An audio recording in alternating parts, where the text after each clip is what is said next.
یہ میری زندگی کی حقیقی کہانی ہے۔ آئمہ کے والدین فوت ہو چکے تھے اور وہ ایک بے سہارا لڑکی تھی۔ عثمان بھائی جیسے امیر کبیر آدمی سے اس کی ملاقات تب ہوئی جب وہ انہیں روڈ پر پریشان کھڑی نظر آئی۔ دونوں کی شادی ہو گئی اور دونوں اپنی شادی سے اس قدر خوش تھے کہ مجھے ان کی زندگی پر رشک آتا تھا۔ جس روز ان کی شادی کی سالگرہ تھی، مجھے میرے شوہر نے بتایا کہ عثمان نے اپنی بیوی کو طلاق دے دی۔ جب مجھے اصل وجہ معلوم ہوئی تو میرے شوہر اڑ گئے، کیونکہ سچی کہانی یہ کہانی حقیقت پر مبنی ہے، اور جن خاتون کی حقیقی زندگی سے تعلق رکھتی ہیں میں انہی کی زبانی بیان کر رہا ہوں۔ کہانی میں اصلی ناموں کی جگہ فرضی نام استعمال کیے گئے ہیں۔ چلیے کہانی شروع کرتے ہیں۔ میرے شوہر احمد میرے چچا زاد بھی تھے۔ وہ ایک کمپنی میں ملازمت کرتے تھے اور ہم اپنے بچوں کے ساتھ اچھی زندگی گزار رہے تھے۔ ایک روز جب میں اپنے بیٹے کو کھانا کھلا رہی تھی، تبھی احمد کے گھر آئے اور مجھے بتایا کہ آج رات کا کھانا پڑوسی ہمارے گھر کھائیں گے۔ میں نے حیران ہوتے ہوئے پوچھا، کون سے پڑوسی؟ وہ کہنے لگے، وہی جو ساتھ والے بنگلے میں نئے آئے ہیں۔ میں نے کہا، لیکن احمد آپ مجھے بتائیں بغیر ہی انہیں دعوت دے آئے؟ جب اب تو وقت بھی کم ہے، کسی کی پہلی بار دعوت کرنے کے لیے ظاہر سی بات ہے زیادہ بندوبست کرنا پڑتا ہے، اور اس کے لیے وقت بھی زیادہ چاہیے۔ اگر آپ نے دعوت دینی تھی تو مجھے ایک دن پہلے بتاتا تاکہ میں کچھ اپنا بندوبست اچھا سا کر لیتی۔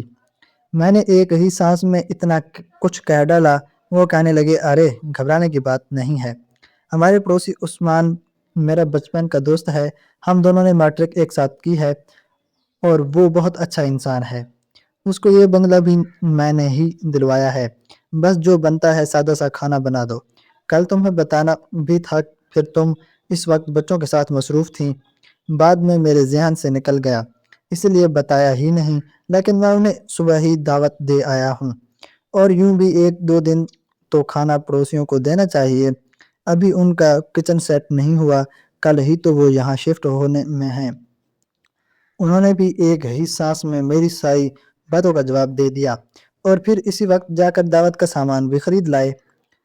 میں نے کھانا تیار کیا اور رات 8 بجے کے قریب مہمان آ گئے۔ یہ دو میاں بیوی تھے۔ عثمان صاحب کی عمر 40-42 سال کے لگ بھگ تھی، مگر میں یہ دیکھ کر حیران رہ گئی کہ ان کی بیوی ان سے آدھی عمر کی یعنی 21 سال کی تھی۔ اس کا نام آئمہ تھا اور وہ اچھی لمبی اور دبلی پتلی سی لڑکی تھی۔ کھانے کے بعد دونوں میاں بیوی میرے ہاتھ کے ذائقے کی تعریف کرنے لگے، پھر آپس میں گپ شپ ہونے لگی۔ باتوں سے میں نے اندازہ لگا لیا کہ عثمان بھائی کافی تحمل مزاج قسم کے تھے۔ آئمہ بھی خوش اخلاق تھی، مگر زیادہ دیر باتیں عثمان بھائی ہی کرتے رہے۔ جب گفتگو کے دوران آئمہ زیادہ تر خاموش رہی، وہ خاموش ضرور تھی لیکن کافی خوش نظر آتی تھی۔ ان کے جانے کے بعد میں نے احمد سے پوچھا کہ عثمان بھائی اور ان کی بیوی عمروں میں اتنا فرق کیوں ہے؟ وہ کہنے لگے، عثمان نے شادی ہی اب کی ہے۔ میں نے پوچھا، کیا یہ ان دو کی دوسری شادی ہے؟ احمد کہنے لگے، نہیں، پہلی ہی ہے، اور اس کی وجہ یہ ہے کہ عثمان کے والدین اس کے بچپن میں ہی ایک بس کے حادثے میں جاں بحق ہو گئے تھے۔ اس وقت عثمان صرف 4 برس کا تھا، تبھی اس کے نانا نانی اسے اپنے گھر لے آئے کہ ان کے سوا کوئی قریبی رشتہ دار سہارا نہ دے سکتا تھا۔ نانا نانی کی محبت پا کر عثمان تو سنبھل گیا، لیکن 3 برس بعد نانی کی وفات کے بعد اس کی مہمانیوں کو اس کا گھر میں رہنا گراں گزرنے لگا۔ گھر میں بچوں کے جھگڑنے یا پھر نانا کا اس کی طرف داری کرنا، یوں ان عورتوں کو اس کا وہاں رہنا کھلتا تھا۔ اوپر سے یہ بھی کہ کہیں سر صاحب اپنی جائیداد میں نواں اسے کو بھی حصہ دار نہ بنا لیں۔ اس کے نانا اسے پڑھائی کے ساتھ ساتھ ہنر بھی سکھا دینا چاہتے تھے تاکہ وہ ان کے بعد کسی کا محتاج نہ رہے۔ لہٰذا وہ صبح کو ہمارے ساتھ ہی اسکول پڑھتا اور شام کو اس کے نانا نے اس کو اپنے ایک دوست کی ورکشاپ پر بٹھا دیا تھا تاکہ وہ اچھا مکینک بھی بن جائے۔ وہ بہوؤں کی اس کے ساتھ ناانصافی کے باعث اسے زیادہ وقت گھر سے باہر ہی رکھنا چاہتے تھے، ساتھ یہ کہ وہ اسے ایک مضبوط انسان کے طور پر دیکھنا چاہتے تھے۔ جو عثمان نے ایف اے تک تعلیم حاصل کی اور ساتھ میں وہ ایک قابل مکینک بھی بن گیا۔ اس نے چھوٹی سے لے کر بڑی گاڑیوں تک کا کام اچھے سے سیکھ لیا تھا۔ جلد ہی اس کو ایک اچھی ملازمت بھی مل گئی۔ ایک روز گھر میں کسی بات پر جھگڑا ہو گیا۔ اس کی ایک ممانی تو پہلے ہی الگ ہو چکی تھی، اور جس دوسری کے گھر میں وہ رہ رہا تھا اب وہ بھی نہیں چاہتی تھی کہ وہ مزید ان کے گھر میں رہے، جبکہ وہ اب برسر روزگار ہو چکا تھا۔ گھر میں روز روز کے جھگڑے کو ختم کرنے کی خاطر اس کے نانا نے دل پر پتھر رکھ کر نوا اسے کو رخصت کر دیا۔ عثمان کا کہنا کہ اس کو روز پہلی بار اسے احساس ہوا کہ وہ اس دنیا میں تنہا ہے، تاہم اب اسے کسی قسم کا ڈر نہ تھا۔ وہ اب اس قابل ہو چکا تھا کہ دنیا کا مقابلہ کر سکے۔ وہ کرائے کا کمرہ لے کر رہنے لگا۔ محرومیوں کے باعث بچپن سے اس کا عادت بن چکی تھی کہ ہر کام توجہ اور دل عجمی سے کرتا تھا، لہٰذا ملازمت میں بھی اس کی یہ عادت وجہ ترقی بنی۔ اس کی جلد ترقی کچھ پرانے کام کرنے والے بدخواہوں کو ایک آنکھ نہ بائی۔ یوں آخرکار کچھ سال بعد دفتری رقیبوں نے سازش کر کے اسے دفتر سے نکلوا دیا۔ اس کے پاس کچھ رقم بھی تھی اور ہنر بھی تھا، بس کرائے پر چھوٹی سی دکان لے لی اور اوزار خرید کر گاڑیوں کی ریپیئرنگ کا کام شروع کر دیا۔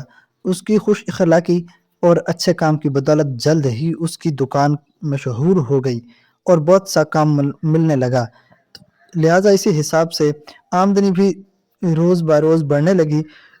وقت گزرتا رہا اور زندگی کی بقا کی جنگ لڑتے ہوئے اسے احساس بھی نہ ہوا کہ گزرتے دنوں کی دھوپ اس کے بالوں میں چاندی بن کر اتر آئی ہے۔ جب احساس ہوا تو وقت گزر چکا تھا۔ اتنے سالوں کی جمع پونجی اس نے ایک بڑا گراج لے لیا اور اپنا کاروبار سیٹ کر لیا۔ اب اس کے بہت سے شاگرد تھے اور وہ اپنے دفتر میں بیٹھ کر حکم دیتا اور اس کے ملازم آگے کام کرتے تھے۔ اس کے نانا بھی وفات پا چکے تھے۔ جب فکر معاش سے آسودہ ہو گیا تو گھر بسانے کا خیال آیا، لیکن ایسا کوئی نہیں تھا جو اس کے مزاج اور عمر کے مطابق لڑکی تلاش کرتا۔ اتنی دولت کما لینے کے باوجود وہ ابھی تک ایک کمرے کے کرائے کے مکان میں ہی رہ رہا تھا۔ دن یوں ہی گزرتے رہے اور ہم پرانے دوست جب اسے سے ملتے تو اسے مجبور کرتے کہ اب وہ شادی کر لے، لیکن وہ یا تو ہنستا رہتا یا پھر خاموش ہو جاتا۔ ایک روز جب میں اس سے ملنے گیا تو وہ کچھ خاموش سا تھا۔ جب میں نے باتوں باتوں میں وجہ پوچھی تو کہنے لگا کہ بس یار، پرسوں میں گراج سے گھر واپس آ رہا تھا جب راستے میں مجھے ایک لڑکی نظر آئی۔ پہلے وہ سڑک کے کنارے کھڑی تھی اور اب پھر بعد میں وہ بہت پریشانی کے عالم میں چلی جا رہی تھی، جیسے اسے ارد گرد کا بھی کوئی ہوش نہ تھا۔ مجھے نہیں معلوم تھا کہ مجھے کیا ہوا، کیونکہ ایسا میں نے صرف فلموں اور ڈراموں میں ہی دیکھا تھا۔ میں پہلی نظر کی پسندیدگی پر یقین نہیں کرتا تھا، لیکن یار جب میں نے اسے دیکھا تو بس دیکھتا رہ گیا، کیونکہ وہ میری نظر کے معیار پر پوری اتری ہے۔ گھر آ کر بھی میرے دل کو سکون نہ تھا۔ میں کل بھی اور آج بھی اس کی جگہ گیا، لیکن وہ مجھے نظر نہ آئی۔ اب نہ تو دل کو سکون ہے اور نہ ہی کام میں دل لگ رہا ہے۔ سوچ رہا ہوں کہ کیسے اس کا پتہ معلوم کروں یا اس کے حالات سے واقفیت حاصل کروں، کیونکہ اس کی کیفیت عجیب تھی، جیسے کوئی بہت بڑے صدمے میں ہو۔ میں اس روز جتنی دیر عثمان کے پاس بیٹھا رہا وہ اسی لڑکی کے بارے میں بات کرتا رہا۔ میں نے محسوس کیا کہ وہ مستقبل اور اس کی لڑکی کو حاصل کرنے کی الجھن میں گرفتار تھا۔ اس نے میرے سوا کسی کو نہیں بتایا تھا کہ کیا مسئلہ ہے۔ ایک روز پھر جب میں اس کے ہاں گیا تو اس نے بتایا کہ کل میرا پھر اس لڑکی سے سامنا ہوا تھا۔ اب کی بار میں نے اپنے دل کے ہاتھوں مجبور ہو کر اس موقع کو نہ گنوانا ضروری سمجھا۔ میں نے اسے سلام کیا۔ حیرت کی بات ہے کہ وہ ہلکا سا مسکرا دی، مگر اس کی مسکراہٹ بڑی تھی لیکن تھکن سی تھی۔ لیکن مجھے ایک امید کی کرن مل گئی۔ وہ لڑکی آگے بڑھ گئی اور میں گھر آ گیا۔ تبھی کل سے میں بہت خوش تھا۔ ایک روز وہ خود میرے پاس آیا اور پھر اصرار کر کے اپنے ساتھ لے گیا اس جگہ جہاں سے وہ لڑکی روز مقررہ وقت پر گزرتی تھی۔ جب وہ لڑکی اس جگہ سے جا رہی تھی تو ہم اس کے پیچھے گئے۔ قریب ہی گلی میں اس کا گھر تھا۔ اس روز اس کا گھر معلوم کر کے میرا دوست بڑا ہی خوش تھا۔ دراصل وہ بری نیت سے اس کا پیچھا نہیں کر رہا تھا، بلکہ وہ تو اس سے شادی کرنا چاہتا تھا۔ اب وہ میرے پاس بیٹھ کر اس کا ذکر کرتا۔ بالآخر میں نے اسے سمجھایا کہ اپنی ملازمہ اماں مہرہ کو اس کے گھر بھیج کر پہلے حالات معلوم کر لو، کیا یہ واقعی لڑکی تمہارے قابل بھی ہے یا نہیں، یا پھر گھر والے کیسے ہیں۔ عثمان نے بات مان لی اور اپنی ملازمہ سے بات کی۔ اس کی ملازمہ پختہ عمر کی سمجھدار اور جہاں دیدہ عورت بھی تھیں، اور اس لڑکی کے گھر گئیں اور باتوں باتوں میں کچھ حالات معلوم کر لیے۔ خدا کی کرنی کہ لڑکی نے بھی بتایا کہ اس کے ماں باپ وفات پا چکے ہیں اور وہ اپنے ماموں کے پاس رہتی ہے۔ اس کا ماموں نشہ کرتا ہے اور وہ خود ایک پرائیویٹ اسکول میں پڑھتی ہے جہاں تنخواہ بہت کم ہے، مگر وہ بھی ساری اس کا ماموں لے لیتا ہے۔ اگر وہ رقم نہ دے تو مارنے پر آ جاتا ہے۔ لڑکی نے اپنا نام آئمہ بتایا۔ لڑکی کافی سلجھی ہوئی تھی اور بہت شائستہ سی لگی۔ ملازمہ نے اگر تا کر تمام باتیں عثمان کو بتائیں۔ اب کی بار عثمان نے اماں سے کہا کہ وہ اس لڑکی سے میرے رشتے کی بات کریں، اور ساتھ ہی انہیں یہ بھی سمجھایا کہ اماں تم میری ہر بات اسے صاف صاف بتا دو، پھر آگے اس کا فیصلہ پوچھ لینا، جو وہ کہے گی ویسا ہی کر لیں گے۔ جب ملازمہ نے اس لڑکی کو یہ سب بتایا تو اس نے عثمان سے ملنے کی خواہش ظاہر کی۔ جو ملازمہ کی معرفت عثمان کی ملاقات آئمہ سے ہوئی۔ ملاقات کے بعد اسے وہ لڑکی بھی کھری اور صاف گوسی لگی تھی۔ اس نے بتایا کہ میرے ماموں کے سوا اس دنیا میں کوئی نہیں ہے۔ بے شک وہ مجھ سے میری جو تھوڑی بہت تنخواہ ہوتی ہے وہ بھی لے لیتے ہیں، لیکن پھر بھی بھیڑیوں کے اس جنگل میں میں اپنے ماموں ہی کی وجہ سے محفوظ ہوں۔ میں اگر ان کے گھر کو چھوڑ دوں تو پھر آخر کہاں جاؤں گی۔ عثمان نے بھی اپنے بچپن سے لے کر اب تک کے تمام حالات آئمہ کو بتا دیے اور اس سے کوئی بات پوشیدہ نہ رکھی۔ یوں انہوں نے باہم رضامندی سے شادی کا فیصلہ کر لیا۔ اس کے بعد 2-3 بار باہر کسی ریسٹورنٹ یا کیفے میں بھی ملے۔ ایک روز دونوں آپس کے صلاح مشورے سے کچھ شاپنگ کر رہے تھے کہ آئمہ کے ماموں نے ان کو ساتھ دیکھ لیا۔ اس نے ادھر ہی عثمان کو بھی کافی باتیں سنائیں اور آئمہ کو بھی برا بھلا کہتا ہوا اپنے ساتھ گھر لے گیا۔ آئمہ نے اگلے روز عثمان کو بتایا کہ گھر لے جا کر اس کے ماموں نے اسے بہت مارا، اس لیے اب اس نے ہر بات ان کو بتا دی ہے، اور اب اگر ہماری شادی ہوگی تو ان کی مرضی سے ہوگی۔ آپ کو ان سے ملنا ہوگا اور میرے ماموں کو راضی بھی کرنا ہوگا۔ دوسرے روز عثمان نے اپنی ملازمہ کو آئمہ کے ماموں کے پاس بھیجا اور رشتے کی بات کی۔ اس شخص نے ملازمہ کے ہاتھ کھلوایا کہ آ کر خود مجھ سے ملو، میں صرف کچھ شرائط پر ہی آئمہ کو تم سے شادی کی اجازت دے سکتا ہوں۔ یوں عثمان اپنی ملازمہ کے ہمراہ اس شخص سے ملا۔ اس آدمی نے عثمان سے کہا کہ میری 2 شرطیں ہیں، اگر تم پوری کر دو تو میں اپنی بھانجی کا رشتہ تمہیں دے دوں گا۔ اول یہ کہ جس گھر میں ہم رہتے ہیں یہ گروی ہے، تم اس کا پیسہ بھر کر اسے گروی سے چھڑوا دو۔ دوسری شرط یہ ہے آئمہ شادی کے بعد بھی سکول میں پڑھنا جا رہی ہے رکھے گی اور اپنی ساری تنخواہ میرے گزارے کے لیے مجھے دے گی، اور اگر ملازمت نہیں کرے گی یا تم اسے اجازت نہیں دو گے تو تمہیں ماہ گزارنے لائق خرچہ مجھے دینا ہوگا، کیونکہ میں تو کمانے سے قاصر ہوں۔ عثمان نے اس کی دونوں شرطیں خوشی سے مان لیں اور گروی سے چھڑوانے کے لیے رقم بھی دے دی۔ یوں ان کی سادگی سے شادی ہو گئی۔ کچھ ماہ بعد ہی آئمہ کے ماموں کو لگا کہ رقم تو کم ہے، یا پھر وہ عثمان کی کمزوری کو سمجھ گیا، لہٰذا وہ اس کے سر ہو گیا کہ میرے خرچے میں اور اضافہ کرو، اتنے پیسوں سے تو میری پوری نہیں پڑتی۔ عثمان نے اس کی بات مان کر اس سے خرچے کی رقم اور بڑھا دی، اور اس کے بعد تو اس بندے کو رقم بٹورنے کی عادت پڑ گئی۔ وہ تھوڑے تھوڑے دنوں بعد عثمان کے پاس رقم مانگنے آ جاتا۔ ماموں کی اس حرکت پر اب آئمہ کو بھی اپنے شوہر سے شرمندگی محسوس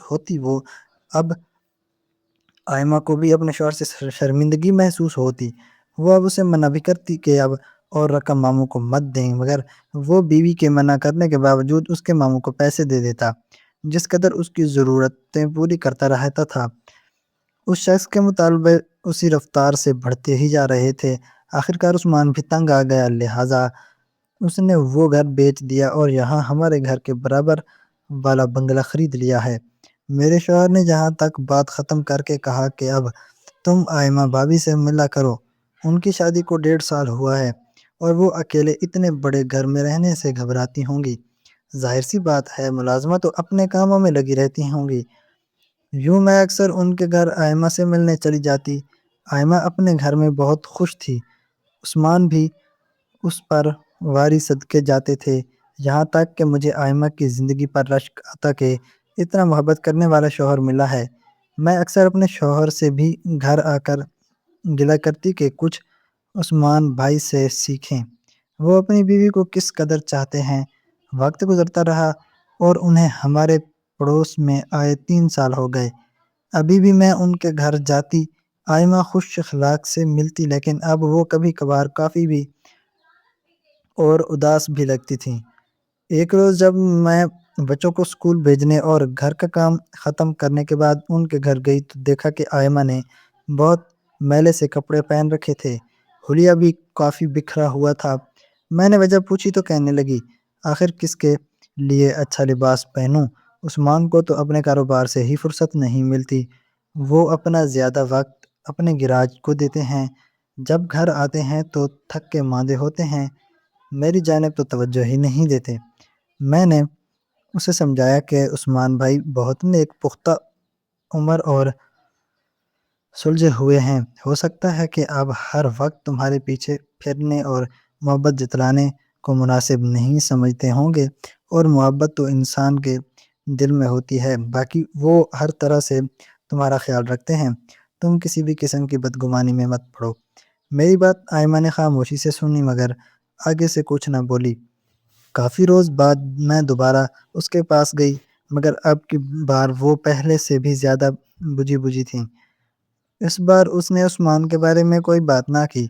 اس روز کے بعد میں نے خود عثمان بھائی سے بات کی اور ان سے کہا کہ آپ آئمہ کا خیال رکھا کریں، وہ سارا دن اکیلی گھر میں پڑی آپ کا انتظار کرتی رہتی ہے اور آپ رات کو آ کر سو جاتے ہیں، اس بیچاری کو کہیں گھمانے پھرانے بھی نہیں لے جا کرتے۔ انہوں نے بھی میری بات غور سے سنی اور اس کے بعد میں نے دیکھا کہ وہ ہر ہفتے کی رات کو اسے باہر گھمانے پھرانے لے جاتے تھے۔ شادی کو 5 برس کا عرصہ گزر جانے کے باوجود ان کے ہاتھ ابھی تک کوئی اولاد نہ ہوئی تھی۔ ایک روز احمد بہت پریشان گھر میں داخل ہوئے اور مجھ سے کہنے لگے، کیا تم آئمہ بھابھی کے پاس جاتی ہو؟ میں نے کہا ہاں، بچوں کو اسکول بھیجنے کے بعد اکثر جاتی ہوں، لیکن اب کوئی ہفتہ ہو گیا ہے مصروفیات کے باعث نہیں گئی۔ وہ مجھ سے پوچھنے لگے، کیا تم نے وہاں کوئی خاص بات نوٹ کی ہے؟ میں نے کہا نہیں، میں نے تو کوئی ایسی بات نہیں دیکھی، سب معمول کے مطابق ہی ہے۔ کیا کوئی پریشانی والا معاملہ ہے؟ وہ کہنے لگے، ہاں، پریشانی والا معاملہ ہی تو ہے کہ عثمان جیسا سمجھدار، اپنی بیوی کو دل و جان سے چاہنے والا اور صابر آدمی اپنی بیوی کو طلاق دینا چاہتا ہے۔ وہ آج کل بہت پریشان ہے۔ میں احمد کی یہ بات سن کر حیران زدہ ہو رہ گئی، کیونکہ آئمہ اور عثمان بھائی کے درمیان تو سب ٹھیک جا رہا تھا۔ اب تو آئمہ بھی ہر وقت خوش دکھائی دیتی تھی اور شوہر بھی اسی ہر ہفتے گھمانے پھرانے لے جا کرتا تھا۔ احمد کہنے لگا، تم ذرا آئمہ بھابھی کے پاس جاؤ اور پتہ کرو کہ کیا بات ہے۔ اس وقت تو میں نہ جا سکی کیونکہ میری بڑی بیٹی کے دانت میں درد تھا اور وہ درد سے رو رہی تھی، لیکن اگلے روز میں آئمہ کے پاس گئی۔ وہ ہمیشہ کی طرح خوش اخلاق سے مجھ سے ملی، بنی سنوری اور بہت خوش نظر آ رہی تھی۔ ہلکے میک اپ کے ساتھ خوبصورت سوٹ پہنے وہ بہت حسین لگ رہی تھی۔ اس روپ میں آئمہ کو دیکھ کر میں خوش ہو گئی کہ چلو گھر میں سب سیٹ ہے، ورنہ پہل تو کچھ ماہ پہلے تک وہ کافی بدحال لگتی تھی۔ پھر اچانک سوچنے لگی، نہ جانے کیوں احمد نے مجھ سے یہ بات کی تھی کہ عثمان بھائی اسے طلاق دینا چاہتے ہیں۔ آخرکار احمد کی بات میں بھی تو کوئی نہ کوئی صداقت تو ہوگی۔ یہ سوچ آتے ہی میں کچھ پریشان ہوئی اور اب زیادہ باریک بینی سے ماحول کا جائزہ لینے لگی۔ میں ابھی وہاں بیٹھی اس سے باتیں کر رہی تھی کہ در پر دستک ہوئی۔ ملازمہ نے بتایا کہ گیراج سے ملازم کھانا لینے آیا ہے۔ آئمہ ٹفن اٹھا کر در پر ملازمہ کو کھانا دینے چلی گئی۔ مجھے خیال آیا کہ مجھے یہاں آئے کافی دیر ہو گئی ہے اور میرے بچے اسکول سے آ گئے ہوں گے، تبھی میں اٹھ کر جانے لگی تو ملازمہ نے مجھ سے کہا، سدرا بیوی ابھی نہیں آئے ہوں گی، آپ کے بچے ذرا ٹھہریے، میں جا کر دیکھ آتی ہوں۔ یوں ملازمہ نے مجھے روک لیا اور خود باہر چل دی۔ مجھے وہاں بیٹھے کافی دیر ہو گئی مگر آئمہ نہ لوٹی۔ میں سوچ رہی تھی کہ آخر وہ کہاں گئی ہے۔ یہ صورتحال دیکھ کر میں پریشان ہو گئی۔ اب ذہن میں آیا کہ کچھ اور معاملہ تو نہیں ہے، اور آخر میرے شوہر کیوں پریشان تھے۔ ذرا دیر بعد ملازمہ آ گئی مگر اس کے چہرے پر گھبراہٹ تھی، مگر مجھ سے کچھ نہ کہا۔ میں نے کہا، مجھے معلوم تھا میرے بچے آ گئے ہوں گے، میں جانے کو ہوئی ابھی میں دروازے تک پہنچی ہی تھی کہ آئمہ اندر آ گئی۔ وہ مجھے سے اصرار کرنے لگی کہ بیٹھو، مگر میں نے معذرت کر لی کہ بچے اسکول سے آ گئے ہیں اور انہیں بھوک لگی ہوگی۔ شام کو احمد آئے تو میں نے ان کو تمام صورتحال سے آگاہ کیا اور پوچھا کہ کیا معاملہ ہے۔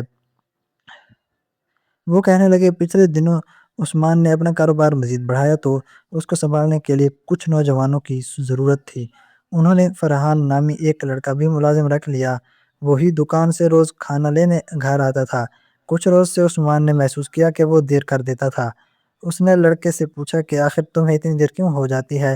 فرحان نے جواب دیا کہ جب آپ کے گھر جاتا ہوں تو کھانا تیار نہیں ہوتا، اس لیے گھر سے مجھے باہر انتظار کرنے کو کہا جاتا ہے، اس لیے میں وہاں انتظار کرنے بیٹھ جاتا ہوں۔ عثمان کو کوئی شک نہ ہوا، یہی سمجھا کہ شاید سچ ہی کہہ رہا ہوگا، مگر گھر آ کر اس نے ملازمہ سے پوچھا کہ اماں کھانا آخر دیر سے کیوں تیار کرتی ہے؟ تو وہ کہنے لگی، صاحب جی آپ کا کھانا تو وقت سے پہلے ہی تیار ہو جاتا ہے، جب ملازم آتا ہے تو ٹفن بھی تیار ہوتا ہے۔ یہ بات ملازمہ نے اس وقت کہی تھی کہ جب آئمہ واش روم میں تھی۔ عثمان کو شک ہوا کہ کہیں ملازم کوئی ہیرا پھیری تو نہیں کر رہا۔ ملازم اس کی نظریں مشکوک ہو گیا کہ وہ کھانا لینے کے بعد کہیں اپنے کسی کام سے نکل جاتا ہوگا۔ اس نے ملازم سے پوچھ گچھ کی اور آئندہ محتاط رہنے کو کہا۔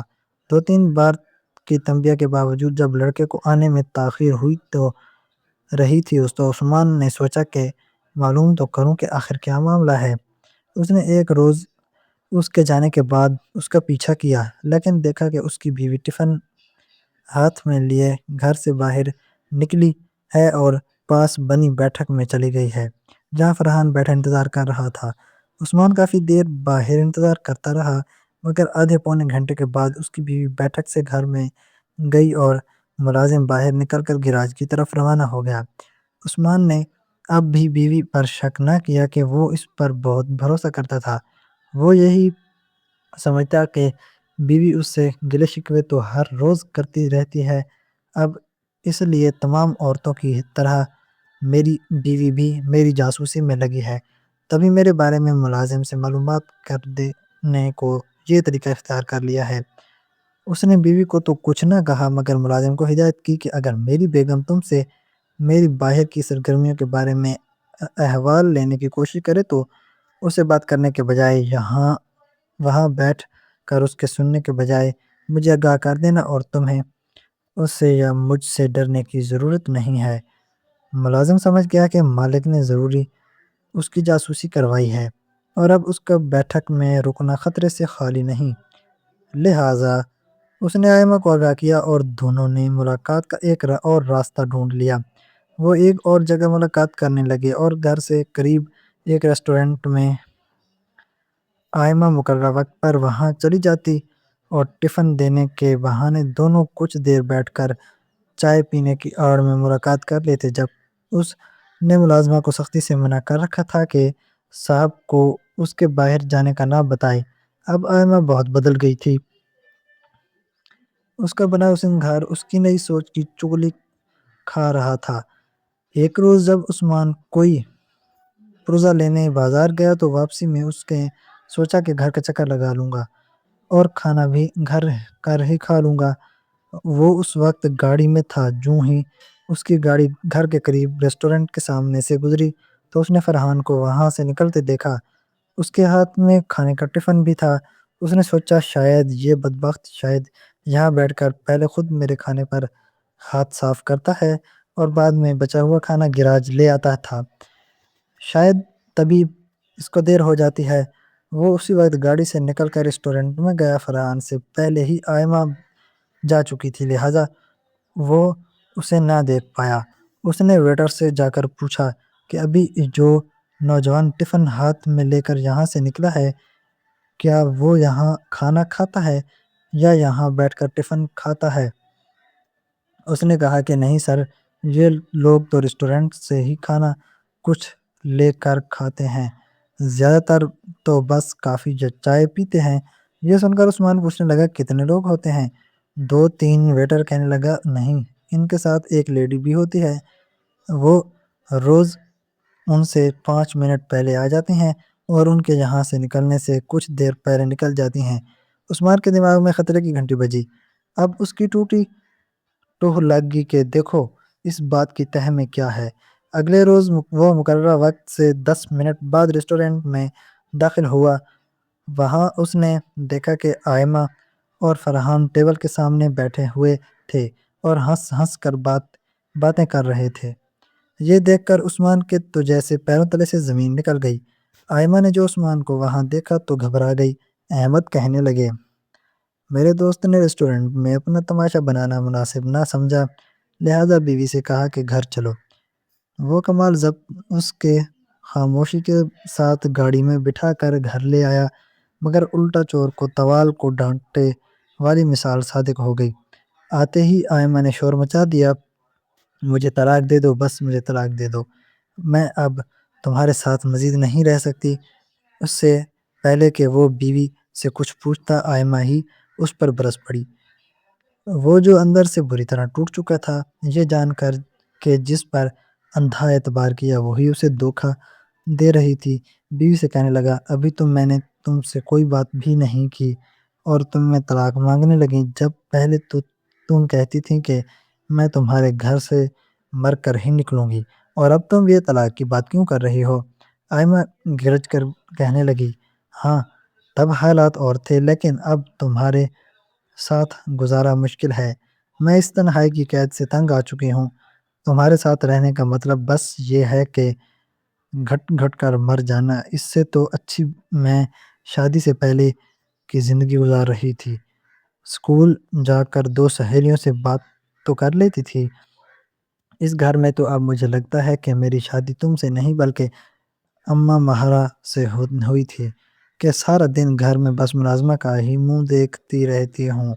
عثمان اس وقت کچھ بھی بولنے کی ہمت نہ کر پا رہا تھا۔ اس نے اس کو ہاتھ کے اشارے سے چپ رہنے کو کہا۔ اس وقت تو وہ چپ ہو گئی، لیکن دل سے علیحدگی کا خیال نکالا۔ عثمان ابھی بھی اسے طلاق نہیں دینا چاہتا تھا کہ وہ اس سے بے پناہ محبت کرتا تھا، مگر دونوں کے بیچ روز روز کا جھگڑا رہنے لگا۔ زندگی کا مضبوط بندھن اعتماد کے آئینے میں عکس ثبت کرنے کا نام ہے۔ یہ عکس بگڑ جائے تو اعتبار کا آئینہ بھی چکنا چور ہو جاتا ہے، سبھی محبت کا بندھن بھی ٹوٹ جاتا ہے۔ اب عثمان کا یہ حال کہ وہ روز شب گرب کی آگ میں سلگتا، اس کے رات دن کانٹوں پر بسر ہو رہے تھے، مگر طلاق کا فیصلہ نہیں کر پا رہا تھا، جبکہ آئمہ طلاق دینے پر مسرت تھی۔